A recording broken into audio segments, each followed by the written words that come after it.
अस्सलाम वालेकुम। Next class में वेलकम है।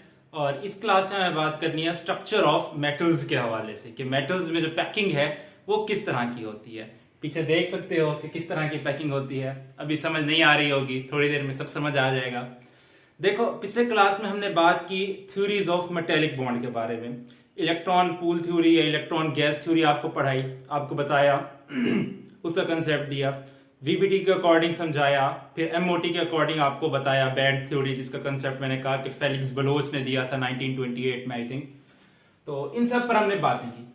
एक जनरल सी बात इलेक्ट्रॉन गैस थ्योरी या इलेक्ट्रॉन पूल थ्योरी के हवाले से हमने की थी कि जो मेटल एटम्स हैं, ठीक है, उसके जो न्यूक्लियाई हैं वो मेटेलिक लैटिस के अंदर मौजूद होते हैं और उसके इर्द गिर्द इलेक्ट्रॉन्स घूम फिर रहे होते हैं। ठीक है, वो इलेक्ट्रॉन्स मेटल एटम को आपस में जोड़ करके रखने का काम करते हैं। तो अगर हम यूं समझें कि metal atoms these are just like balls, metal atoms are just like balls. ठीक है, ये मेटेलिक न्यूक्लियाई हैं, ये मेटल के न्यूक्लियाई हैं, ये मेटल के न्यूक्लियाई हैं।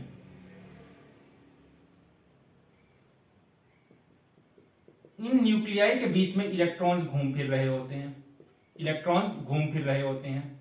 यही जो इलेक्ट्रॉन जो है मेटल एटम को आपस में जोड़ करके रखने का काम करते हैं। ठीक है, अब ये जो मेटल एटम है, अगर हम इनको स्फेरिकल बॉल की तरह कंसीडर करें, जिस तरह का एक बॉल होता है, तो उस बॉल की डिफरेंट तरह की अरेंजमेंट उन बॉल्स की पॉसिबल है। ठीक है, डिफरेंट डिफरेंट तरीके से उनको पैक किया जा सकता है, एक क्रिस्टल बनाया जा सकता है, एक लैटिस बनाया जा सकता है। लैटिस माने एक तरतीब दी जा सकती है उन्हें डिफरेंट तरीकों से। मिसाल के तौर पर हमारे पास 12 बॉल्स हैं, ये देखो, ये 12 बॉल्स हैं, 1 2 3 4 5 6 7 8 9 10 11 12, ये 12 बॉल्स हैं। हमने इनको तरतीब से 12 बॉल्स को यहां पर रखा हुआ है। ठीक है, अच्छा, मानो हम इनको किसी बॉक्स में रख लेते हैं, इनको किसी बॉक्स में रख लेते हैं। हमने तो इनको अभी जबरदस्ती चार चार का लेयर बना करके एक दूसरे के ऊपर रखा है। ठीक है, यानी ये ऐसे फ्लैट पड़े हुए हैं, जमीन पर पड़े हुए हैं, चार बॉल्स आगे, फिर चार बॉल्स, फिर चार बॉल्स हमने लगा दी। मानो इनको किसी बॉक्स में रखा हुआ है, और अगर हम बॉक्स को थोड़ा सा यूं हिलाएं और इन बॉल्स को अलाउ करें कि अपनी मर्जी से अरेंज हो जाएं। अभी तो हमने इनको अपनी मर्जी से अरेंज किया है ना, ये अभी हमारी मर्जी से अरेंज है।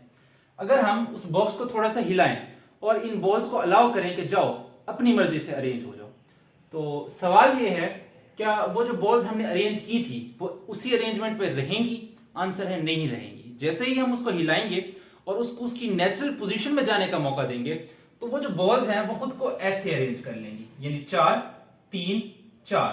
पहले 12 बॉल का जो सिस्टम था वो खत्म हो जाएगा जो हमने बनाया था। ठीक है, जो बॉल्स हैं वो मिलकर के 11 बॉल का सिस्टम बना लेंगी, यानी ऐसा सिस्टम बना लेंगी। सवाल है कि ऐसा सिस्टम क्यों नहीं बना पा रही बॉल्स जो हैं, वो ऐसा सिस्टम क्यों नहीं बना रही? ठीक है, ऐसा सिस्टम क्यों बनाती हैं? हम उनको ऐसा इस तरह से अरेंज करके रखते हैं, उनको इस तरह से अरेंज करके बॉक्स में रख देते हैं, फिर बॉक्स को थोड़ा सा हिलाते हैं कि बॉल्स अपनी पोजीशन अपने मुताबिक एडजस्ट कर लें।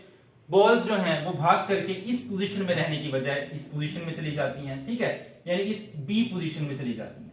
हमने उन्हें ए पोजीशन में रखा और उनको अलाउ किया कि खुद को एडजस्ट करें, तो वो बी पोजीशन में चली गई। क्यों? सवाल है क्यों। जवाब है कि ये वाली जो अरेंजमेंट है ये अनस्टेबल अरेंजमेंट है, ये अनस्टेबल अरेंजमेंट है। ठीक है, बॉल्स इस अरेंजमेंट में स्टेबल नहीं है। ठीक है, क्यों स्टेबल नहीं है इस पर भी हम बात करते हैं। ये वाली जो अरेंजमेंट है, ये वाली अरेंजमेंट स्टेबल है। ठीक है, क्यों? क्योंकि ये कंपैक्ट अरेंजमेंट है। कंपैक्ट का मतलब इसमें गैप्स कम है। देखो, अगर हम इसको एक यूनिट मान करके चलें, इन चार बॉल्स का एक यूनिट मान करके चलें, तो यहां पर देखो कितना सारा गैप है, यहां पर इस जगह पर देखो कितना सारा गैप है। और यहां पर अगर हम इसको यूनिट मान करके चलें, तो देखो यहां पर कितना थोड़ा सा गैप है। ये जो गैप है ये वाला, ये थोड़ा गैप है, बहुत थोड़ा सा गैप है। ये जो गैप है ये अच्छा खासा गैप है, देखो कितना सारा गैप है।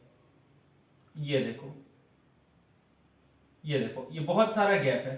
तो यहां पर गैप होने की वजह से ये वाली जो कॉन्फ़िगरेशन है, ये वाला जो स्टाइल है पैकिंग का, वो स्टेबल नहीं है। ठीक है, तो अब जब भी बॉल्स अरेंज होंगी वो इस तरह अरेंज होने की बजाय इस तरह अरेंज होंगी। तो जो मेटल एटम्स होते हैं वो भी इसी तरीके से अरेंज होते हैं। ठीक है, लाइक दिस। ठीक है, बी डायग्राम के मुताबिक चार ऐसे, फिर तीन, फिर चार, यानी 11 का सिस्टम होता है। ठीक है, इंस्टेड ऑफ कि इस तरह 12 बॉल्स का सिस्टम हो, ऐसा नहीं होता, ऐसे 11 सिस्टम होता है, 11 बॉल्स का सिस्टम होता है। यहां पर देखो अलग से मैंने बना करके रखा हुआ है। यहां पर देखो ये बताने की कोशिश की गई है कि यहां पर देखो स्पेस जो है ये ज्यादा है, ये वाली स्पेस क्या है, ये वाली स्पेस ज्यादा है, ये वाली स्पेस अच्छी खासी ज्यादा है, और ये वाली जो स्पेस है ये कम है। तो जो आपकी मेटेलिक न्यूक्लियाई हैं, ये जो आपकी बॉल्स हैं, वो इस तरह अरेंज होने के बजाय इस तरह अरेंज होती हैं, ठीक है। इस तरह का यूनिट सेल बनाने के बजाय इस तरह का यूनिट सेल बनाती होती हैं, ठीक है ना। अच्छा, और फिर सवाल ये है कि बस क्या एक ही लेयर होगा, तो आंसर है नहीं, एक ही लेयर नहीं होगा, लेयर के ऊपर एक और लेयर होगा, फिर उसके ऊपर एक और लेयर होगा, फिर और लेयर, फिर और लेयर, फिर और लेयर, तो इस तरह से काम चलेगा। तो अब ये लेयर बन गया है, तो क्या इसके ऊपर दूसरा लेयर भी ये इस वाली बॉल के ऊपर या इस वाले न्यूक्लियस के ऊपर एक और न्यूक्लियस आ जाएगा, इस वाले न्यूक्लियस के ऊपर एक और इस वाले न्यूक्लियस के ऊपर एक और, क्या ऐसा होगा? आंसर नहीं, ऐसा नहीं होगा। तो फिर कैसा होगा? होगा कुछ ऐसा कि देखो यहां पर ये जो खाली जगह बची है, ये वाली जो खाली जगह बची है, अगली लेयर का जो न्यूक्लियस आएगा वो ठीक इसके ऊपर आएगा, वो ठीक इसके ऊपर आएगा, ऐसे आएगा, ठीक है। यानी मिसाल के तौर पर ये अगर अरेंजमेंट थी हमारे पास, कुछ ऐसी अरेंजमेंट थी, तो जो अगली लेयर आएगी वो यहां पर ऊपर आएगी। समझ गए बात को? ऐसी अरेंजमेंट को बोलते हैं tetrahedral site, tetrahedral site, tetrahedral site, ठीक है। एग्जैक्ट टेट्राहेड्रॉन तो नहीं कह सकते, हाँ अलबत्ता टेट्राहीड्रल साइट इसको जरूर बोल सकते हैं। टेट्राहीड्रल क्या होता है ये मैंने स्ट्रक्चर ऑफ डायमंड में पढ़ा चुका हूं आपको। देखो दिखाता हूं कैसी अरेंजमेंट होती है। देखो ये देखो, ये दो बॉन्ड ऐसे प्लेन में होते हैं, एक ऐसे प्लेन से बाहर होता है, दो बॉन्ड ऐसे प्लेन में, ऐसी अरेंजमेंट होती है। बन जा, हाँ जी बिल्कुल, ये देखो ये ऐसी अरेंजमेंट होती है। This is called tetrahedral arrangement, this is called a tetrahedral arrangement, a perfect tetrahedral arrangement, ये ठीक है, ये एक टेट्राहीड्रल अरेंजमेंट है, ये देखो, ठीक है। दिस इज, ये होती है एग्जैक्ट टेट्राहीड्रल अरेंजमेंट, ठीक है, इस तरह की। तो ये जो है ये एग्जैक्ट वो टेट्राहीड्रल अरेंजमेंट तो नहीं है, लेकिन एक टेट्राहीड्रल साइट जरूर बन गई है, ठीक है। देखने में ऐसा टेट्राहीड्रल जैसा कुछ दिखाई पड़ रहा है। अच्छा, मैं बात शुरू से रिपीट कर देता हूं कि बॉल्स ऐसे अरेंज होने की वजह ऐसे अरेंज होती हैं, ठीक है, और इस तरह का यूनिट सेल हमको देखने को मिलता है, ठीक है। पहली लेयर है वो ऐसे इस तरह से अरेंज होगी, उसके ऊपर जो दूसरी लेयर आएगी उसके जो न्यूक्लियाई हैं वो इसकी जो डिप्रेशन रह गई थी उसके ऊपर आएंगी, उसके ऊपर आएंगी, यानी बिल्कुल कुछ ऐसे आएंगे, ठीक है। समझ गए बात को? देखो ये अगर मिसाल के तौर पर ये मेरे पास पहली लेयर थी, ये वाली जो लेयर है ये पहली लेयर है, ये वाली लेयर मेरे पास पहली लेयर है, तो जो अगली लेयर आएगी वो ठीक कैसे आएगी? वो इसके ऊपर आएगी, यानी यहां पर आएगी, ठीक है। यहां ये जो जगह बच गई थी, यहां ये जो जगह बच गई थी, यहां ये जो जगह बच गई थी, ठीक है। फिर यहां पर, फिर यहां पर, फिर यहां पर, ऐसे ऐसे ऐसे, तो इस तरह की अरेंजमेंट बनेगी, ठीक है। इसको फिल कर देते हैं, देखो बिल्कुल ऐसे बन जाएगी जैसे ये मैंने इधर बना रखी है, ठीक है। नीचे जो ब्लू वाली देखो वो फर्स्ट लेयर है, और ये जो ब्लैक वाली है वो दूसरी लेयर है। जो उसकी डिप्रेशन बची थी वो उसके ठीक ऊपर आ गई, जो खाली खाली जगहें थी वो उसके ऊपर आ गई। अब देखो दूसरी लेयर के आने की वजह से भी कुछ डिप्रेशंस पैदा हुई हैं, यानी कुछ खाली जगहें हमको नजर आ रही हैं। दूसरी लेयर के आने की वजह से भी कुछ खाली जगहें हमको दिखाई पड़ रही हैं। देखो एक खाली जगह तो वो है जहां से हमें फर्स्ट लेयर नजर आ रही है, ये देखो, ये जो ब्लू वाली है, ये जो ब्लू वाली है, ये देखो ये क्या है? ये फर्स्ट लेयर की वो खाली जगह है जहां से हमको फर्स्ट लेयर दिखाई पड़ रही है, वो खाली जगह है जहां से हमको फर्स्ट लेयर दिखाई पड़ रही है, ठीक है। इसको हम बोलते हैं ए टाइप डिप्रेशन। क्या बोलते हैं? ए टाइप डिप्रेशन, ए टाइप डिप्रेशन, ठीक है। और वो खाली जगह भी हमको दिखाई पड़ रही है जहां से हमें बिल्कुल ग्राउंड नजर आ रहा है, जहां से हमें बिल्कुल ग्राउंड नजर आ रहा है। देखो ये जो व्हाइट वाला है, यहां से बिल्कुल हमें पीछे बोर्ड नजर आ रहा है, ये है बी टाइप, ये है B type, this is B type. वो डिप्रेशन जहां से हमें फर्स्ट लेयर नजर आ रही है वो ए टाइप डिप्रेशन, जहां से हमें नीचे बोर्ड या जमीन नजर आ रही है वो बी टाइप डिप्रेशन है, ठीक है। ये इसको एज ए लेबल कर दिया हमने, ठीक है। डिप्रेशन का एक और नाम भी होता है। डिप्रेशन के लिए हम वर्ड यूज करते हैं, 3 डिफरेंट वर्ड्स हैं यूज करते हैं। हम यूज करते हैं डिप्रेशन के लिए इंटरस्टिसेस, इंटरस्टिसेस का वर्ड भी यूज करते हैं, सर्विसेज का वर्ड भी यूज करते हैं, सर्विसेज सी से, और वॉइड्स का लफ्ज भी यूज करते हैं, वॉइड्स।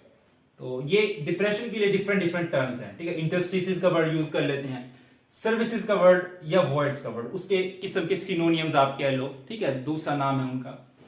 तो देखो अब दो तरह की, दूसरी लेयर के आने की वजह से क्या हुआ, दो तरह के डिप्रेशन बन गए। एक ए टाइप डिप्रेशन जहां से हमको फर्स्ट लेयर नजर आ रही है, और एक और डिप्रेशन जहां से हमें नीचे जमीन दिखाई पड़ रही है, जिसको हमने क्या बोल दिया, बी टाइप डिप्रेशन। अब इसके ऊपर तीसरी लेयर भी लगानी है, इसके ऊपर हमें तीसरी थर्ड लेयर भी लगानी है। अब सवाल यह है कि थर्ड लेयर कहां पर आए। पहले जब हमने बनाई थी वहां पर तो सिर्फ एक ही तरह का डिप्रेशन था, हमने उसी पर लगा दिया। देखो ना, पहले जो हमारी लेयर थी वो कैसी थी, वो ऐसी थी, देखो, रुको,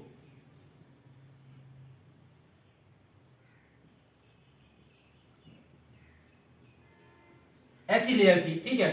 यहां पर ये जो डिप्रेशन थी कैसी थी, सिर्फ एक ही तरह की, जहां सिर्फ जमीन नजर आ रही थी, ठीक है, एक ही तरह की डिप्रेशन थी ना। और हमने इसके ऊपर दूसरी लेयर लगा दी। अब देखो, जब हमने दूसरी लेयर लगा दी तो फिर हमें दो तरह की डिप्रेशन, एक ए टाइप जहां से फर्स्ट लेयर नजर आ रही है, और दूसरी बी टाइप डिप्रेशन जहां से हमें क्या, जमीन नजर आ रही है, ठीक है, जहां से हमें जमीन नजर आ रही है। अब सवाल यह है कि हमें जो तीसरी लेयर लगानी है वो कहां पर लगाएं, ए टाइप डिप्रेशन पर लगाएं या बी टाइप डिप्रेशन पर लगाएं, या कहीं भी लगा दें। तो आंसर है हम कहीं भी लगा सकते हैं, ठीक है। ए टाइप डिप्रेशन पर लगाएंगे तो बात कुछ और होगी, बी टाइप डिप्रेशन के ऊपर लगा देंगे तो बात कुछ और होगी, ठीक है। देखो, दोनों पर लगा करके दिखाता हूं आपको। मानो पहले हम जो है आपके बी टाइप डिप्रेशन के ऊपर लगा लेते हैं, ठीक है। ये देखो, ये बी टाइप डिप्रेशन है, ये व्हाइट वाला बी टाइप डिप्रेशन है। देखो, ये रेड वाली बॉल मैंने उठाई, ठीक है, यहां पर एक रेड वाली बॉल लगा दी, यहां पर इस जगह पर एक रेड वाली बॉल लगा दी, ये देखो यहां पर आ गई, उसने आकर के बी टाइप डिप्रेशन को कवर कर लिया। बी टाइप डिप्रेशन वो जहां से फ्लोर नजर आ रहा है, लिख देता हूं इधर, बी टाइप वो जहां से फ्लोर नजर आ रहा है, ए टाइप वो जहां से फर्स्ट लेयर नजर आ रही है, जहां से फर्स्ट लेयर नजर आ रही है। तो देखो, एक रेड बॉल उठा करके मैंने यहां रख दी, यहां पर ऐसे आ गई। एक और रेड बॉल उठाई, वो ऐसे बी टाइप डिप्रेशन के ऊपर रख दी, फिर इसके साथ एक और रेड बॉल लगा दी, फिर यहां पर देखो, यहां पर एक और रेड बॉल लगाई, यहां पर एक और रेड बॉल, सिमिलरली यहां पर रेड बॉल, यहां पर और यहां पर। तो इस तरह की अरेंजमेंट बन गई, इस तरह की अरेंजमेंट बन गई, ठीक है। अब जो चौथी लेयर आएगी, चौथी लेयर वो बिल्कुल फर्स्ट लेयर के सामने आएगी, ठीक है। चौथी लेयर बिल्कुल इसके ऊपर आएगी, इसके ऊपर, इसके ऊपर, इसके ऊपर। जो फिर इसके बाद पांचवी लेयर आएगी वो इस ब्लैक वाली के ऊपर आएगी, ब्लैक वाली के ऊपर आएगी। फिर जो छठी लेयर आएगी वो बिल्कुल थर्ड लेयर के पैरेलल में आएगी। तो इस तरीके से क्या अरेंजमेंट बन जाएगी, 1 2 3 1 2 3 1 2 3 अरेंजमेंट। यानी पहली लेयर लगी, फिर दूसरी लेयर लगी ये ब्लैक वाली, फिर तीसरी लेयर रेड वाली। पहली वाली लेयर जो थी वो ऐसे नॉर्मल लगाई हमने, कैसे लगाई, ऐसे लगाई, देखो ऐसे हमने नॉर्मल लगाई। जैसे हमने कहा कि जो है ये स्टेबल तरीका है बॉल्स का, नेचुरली स्टेबल तरीका है बॉल्स का। दूसरी लेयर जो हमने लगाई वो हमने कहां लगाई, वो इसके ऊपर लगाई, यहां पर ये जो सर्विसेज बन रही थी, जो खाली जगह थी वो यहां पर लगाई, ठीक है। अब हमें दो तरह की सर्विसेज मिल रही थी, एक जहां से जमीन नजर आ रही है और एक जहां से फर्स्ट लेयर के बॉल्स नजर आ रहे हैं। तो हमने अभी क्या किया कि जहां से हमें जमीन नजर आ रही थी, यानी जो बी टाइप वाली थी, उसके ऊपर तीसरी लेयर लगा दी। अब जो चौथी लेयर लगेगी, चौथी लेयर दोबारा से इसके ऊपर लगेगी, फर्स्ट लेयर के ऊपर लगेगी, चौथी लेयर दोबारा फर्स्ट लेयर के ऊपर लगेगी। तो इस तरह की अरेंजमेंट को हम बोलते हैं 1 2 3 1 2 3 अरेंजमेंट। यानी अगर पहली लेयर 1 थी, दूसरी लेयर 2 थी, तीसरी लेयर 3 थी, तो जो आने वाली चौथी लेयर होगी वो बिल्कुल 1 जैसी होगी, पांचवी लेयर जो थी वो 2 जैसी होगी, छठी लेयर 3 जैसी होगी, सातवीं लेयर 1 जैसी होगी, आठवीं लेयर 2 जैसी होगी, नवीं लेयर 3 जैसी होगी, ठीक है। तो इसलिए इसको बोलते हैं 1 2 3 1 2 3 अरेंजमेंट, ठीक है, या 1 2 3 1 2 3 पैकिंग। ये इसको यूं भी बोल सकते हैं, ABC ABC ABC ABC ABC ABC packing, ठीक है। क्यों, क्योंकि पहली लेयर को अगर ए बोल दें, दूसरी को बी, तीसरी को सी बोल दें, तो जो चौथी लेयर आएगी वो ए के जैसे होगी, यानी ए के पैरेलल में आएगी।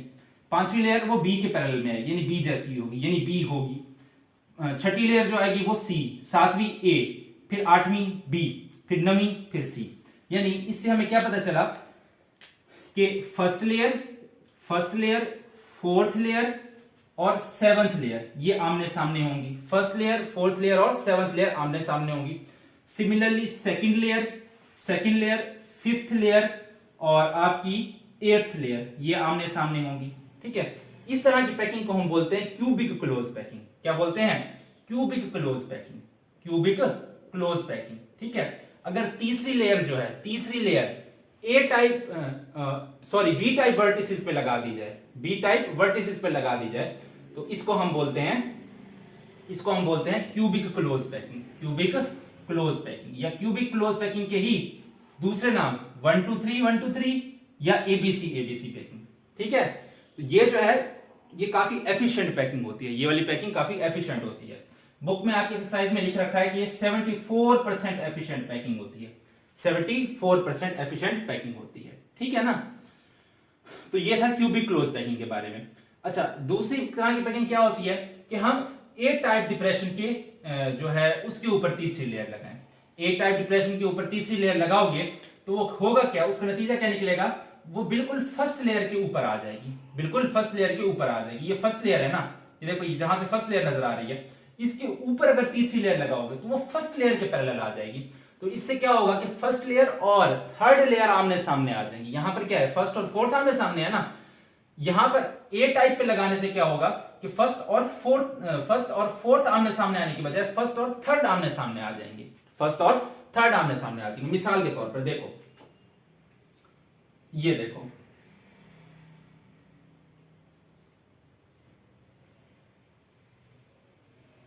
ये देखो, ये पहली लेयर, दूसरी लेयर कैसी, ऐसी इधर लगाई हमने, दूसरी लेयर इधर लगाई,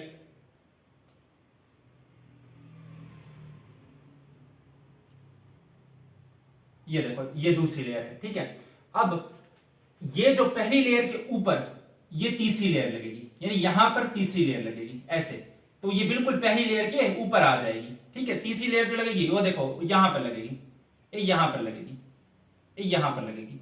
यानी इससे होगा क्या कि पहली लेयर और तीसरी लेयर आमने सामने आ जाएंगी, पहली लेयर और तीसरी लेयर आमने सामने आ जाएंगी, एक दूसरे के ऊपर आ जाएंगी, एक दूसरे के ऊपर आ जाएंगी। इस तरह की पैकिंग को हम बोलते हैं हेक्सागोनल क्लोज पैकिंग। क्या बोलते हैं? Hexagonal close packing, hexagonal close packing. या इसी का दूसरा नाम 1 2 1 2 1 2 पैकिंग या ए बी पैकिंग। ठीक है, इसमें होगा क्या कि आपकी first layer, third layer, fifth layer ये आमने सामने होंगी। Likewise second layer, fourth layer और सिक्स्थ लेयर आमने सामने होंगी। ठीक है, सिमिलरली आपकी जो है थर्ड, तो ठीक है कोई बनाने की जरूरत नहीं है हमें, थर्ड और फिफ्थ आमने सामने है। ठीक है, ऐसे ही होगा।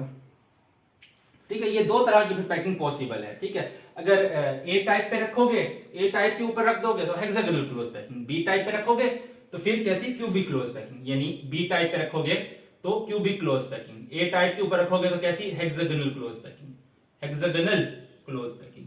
समझ गए बात को? क्लियर है, बातें क्लियर हुई? देखो, हेक्सागोनल क्लोज पैकिंग की ऐसे डायग्राम बनेगी। देखो, ये मानो दिस इज फर्स्ट लेयर, ये फर्स्ट लेयर है। ठीक है, इसके ऊपर यहां पर दूसरी लेयर, ये फर्स्ट लेयर है,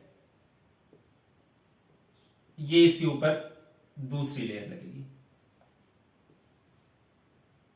ये आ गई इस पर दूसरी लेयर। ठीक है, ये दूसरी लेयर आ गई। ठीक है, इसी तरीके से इसके नीचे लेयर, ये देखो,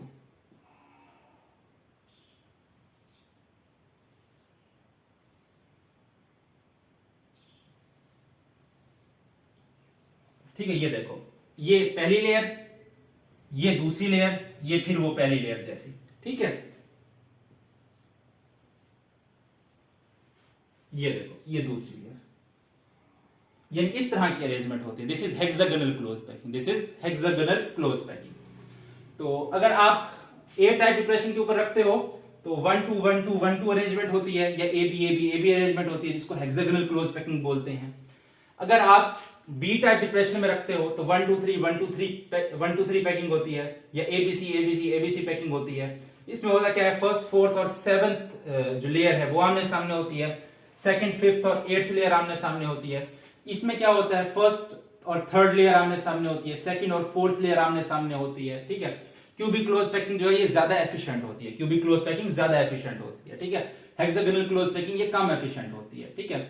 जैसे मिसाल के तौर पर मैग्नीशियम है आपका, मैग्नीशियम हेक्सागोनल क्लोज पैकिंग बनाता है, ठीक है, मैग्नीशियम आपका हेक्सागोनल क्लोज पैकिंग बनाता है। लाइकवाइज कैल्शियम जो है, कैल्शियम ये क्यूबिक क्लोज पैकिंग बनाता होता है, ठीक है, कैल्शियम क्यूबिक क्लोज पैकिंग बनाता है, ठीक है ना। तो ये था स्ट्रक्चर ऑफ मेटल्स के बारे में, ये था स्ट्रक्चर ऑफ मेटल्स के बारे में कि मेटल्स का स्ट्रक्चर कैसे होता है।